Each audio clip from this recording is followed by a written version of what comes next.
Hello friends, ఈరోజు నేను చూసిన సినిమా గురించి చెప్పాలంటే మొదట నేను కూడా ఇది ఏ సినిమారా బాబు అని కాస్త డౌట్తోనే స్టార్ట్ చేశా. కానీ సినిమా స్టార్ట్ అయిన తర్వాత మాత్రం స్టోరీ ఏంటో తెలుసుకోవాలనే క్యూరియాసిటీ వస్తుంది. సినిమా పేరు పెన్నం పొరట్టం. ఇది సాధారణ స్టోరీ అయితే కాదు.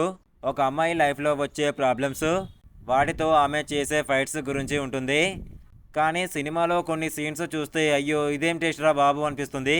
స్టోరీ అనేది సింపుల్గా చెప్పాలంటే ఒక అమ్మాయి లైఫ్లో సమస్యలు వరుసగా వస్తూనే ఉంటాయి.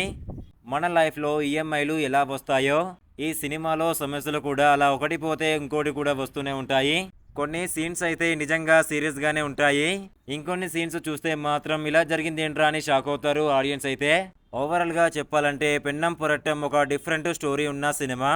కొంచెం ఎమోషను, కొంచెం సీరియస్ మూమెంట్స్, మధ్య మధ్యలో ఊహించని సీన్స్ కూడా ఉంటాయి. కాబట్టి కొత్త స్టోరీ ట్రై చేయాలి అనుకునే వాళ్ళు మాత్రం ఒకసారి చూడొచ్చు. మీరు ఈ సినిమా చూసారా లేదా చూడబోతున్నారా కామెంట్లో చెప్పండి. వీడియో నచ్చితే లైక్ చేయండి, షేర్ చేయండి, ఛానల్ని సబ్స్క్రైబ్ చేసుకోవడం మర్చిపోవద్దు. మళ్ళీ ఇంకో ఇంట్రెస్టింగ్ మూవీతో మళ్ళీ కలుద్దాం.